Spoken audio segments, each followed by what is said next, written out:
Deskripsi masalah. Pemanfaatan sholat sebagai salah satu alternatif terapi kesehatan makin marak, seiring perkembangan hasil penelitian para pakar yang menunjukkan bahwa gerakan-gerakan dalam sholat sangat bermanfaat bagi kesehatan fisik dan psikis.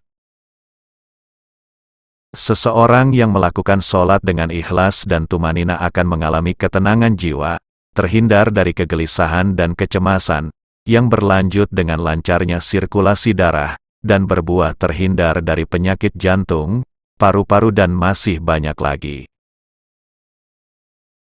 Dalam salah satu metode terapi kesehatan dengan sholat, dianjurkan bagi orang yang sholat untuk tidak langsung ruku, setelah membaca surat, tetapi disambung dengan membaca Allah, di dalam hati, bersamaan masuknya nafas dan membaca hu, ketika keluarnya nafas.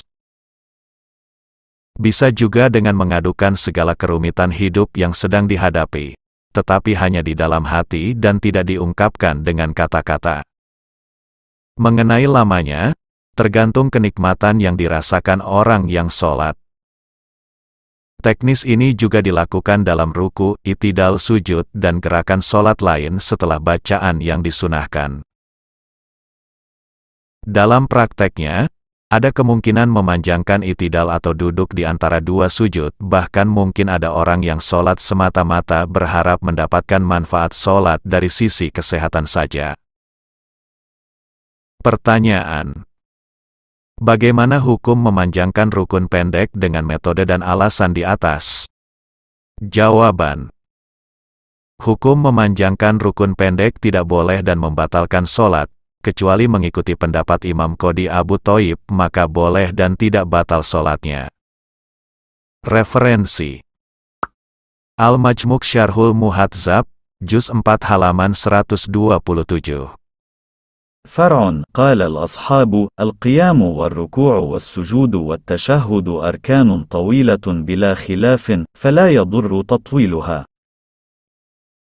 قال البغوي: ولا يضر أيضا تطويل التشهد الأول بلا خلاف. قال أصحابنا الخراسانيون: والاعتدال عن الركوع ركن قصير، أمر المصلي بتخفيفه، فلو أطاله عمدا بالسكوت أو القنوت حيث لم يشرع أو بذكر آخر، فثلاثة أوجه، أصحها عند إمام الحرمين وبه قطع البغوي: تبطل صلاته، إلا حيث ورد الشرع بالتطويل في القنوت أو في صلاة التسبيح. وقد قطع المصنف بهذا في قوله: أو يطيل القيام بنية القنوت، ومراده إطالة الاعتدال، وذكره في القسم الذي تبطل الصلاة بعمده. والثاني لا تبطل كما لو طول الركوع، وبه قطع القاضي أبو الطيب. والثالث إن قنت عمدا في اعتداله في غير موضعه بطلت صلاته، وإن طوله بذكر آخر لا بقصد القنوت لم تبطل. هذا نقل الأصحاب. Submasalah, Al-Ashhab berkata, berdiri, ruku, sujud dan tasyahud adalah rukun-rukun panjang tanpa ada perbedaan pendapat, maka boleh memanjangkannya. Imam Baghawi berkata, boleh juga memanjangkan tasyahud awal dengan tanpa ada perbedaan pendapat. Para ashab Khurasan berkata, i'tidal dari ruku adalah rukun pendek sehingga orang yang sholat diperintahkan untuk memendekkannya, maka jika dia memanjangkannya secara sengaja dengan diam atau kunut yang tidak dianjurkan atau dengan zikir lain, maka ada tiga pendapat dari para pengikut Imam Syafi'i. Pendapat asy'ariyah menurut Imam Haromain dan yang dipastikan oleh Imam Baghawi adalah batal sholatnya, kecuali dalam hal yang disyariatkan untuk dipanjangkan sebagaimana dalam kunut dan sholat tasbih.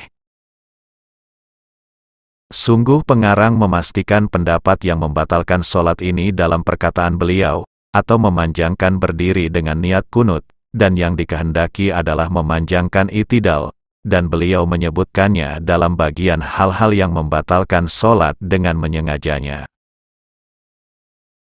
Pendapat kedua adalah tidak batal sholatnya sebagaimana memanjangkan ruku, dan ini yang dipastikan oleh Qadi Abu Thayyib.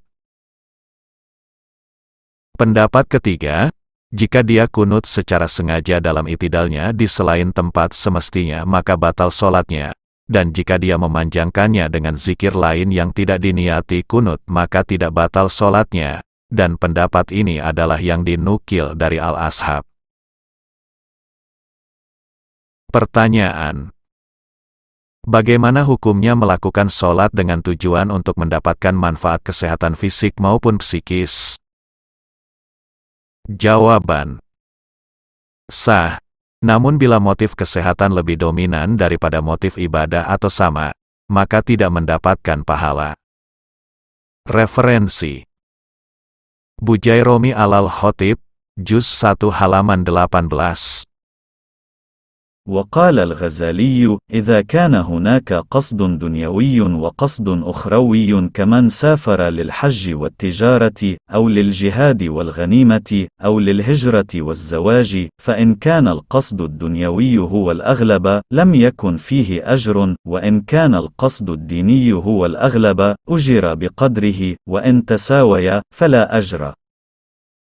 Imam Ghazali berkata, jika di sana ada niat urusan duniawi dan niat urusan ukhrawi seperti orang yang bepergian karena urusan haji dan bisnis, atau karena perang dan harta rampasan, atau karena hijrah dan pernikahan, maka jika niat urusan duniawi lebih dominan maka tidak ada pahala.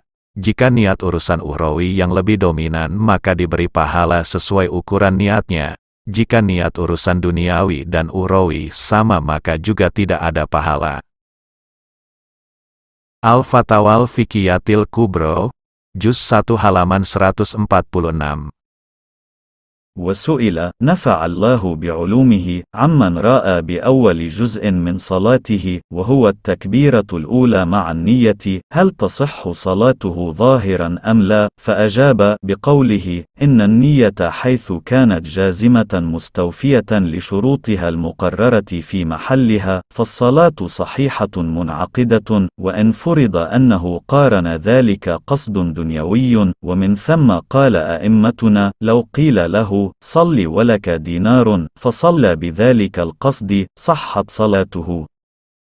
Dan beliau ditanya, semoga Allah memberikan manfaat dengan ilmu-ilmunya tentang orang yang pamer atau riya di awal bagian sholatnya, yaitu saat takbir dan niat. Apakah sholatnya sah atau tidak secara dohir? Lalu beliau menjawab dengan jawaban, jika niat sudah mantap dan memenuhi syarat-syarat yang telah ditetapkan pada tempatnya maka sholatnya sah meskipun di sana bersamaan dengan niat urusan duniawi. Oleh karena itu para imam kami mengatakan, jika ada orang yang diperintah, sholatlah kamu, maka kamu akan mendapat 1 dinar, lalu dia sholat dengan niat tersebut, maka sah sholatnya. Wallahu a'lam bis-shawab.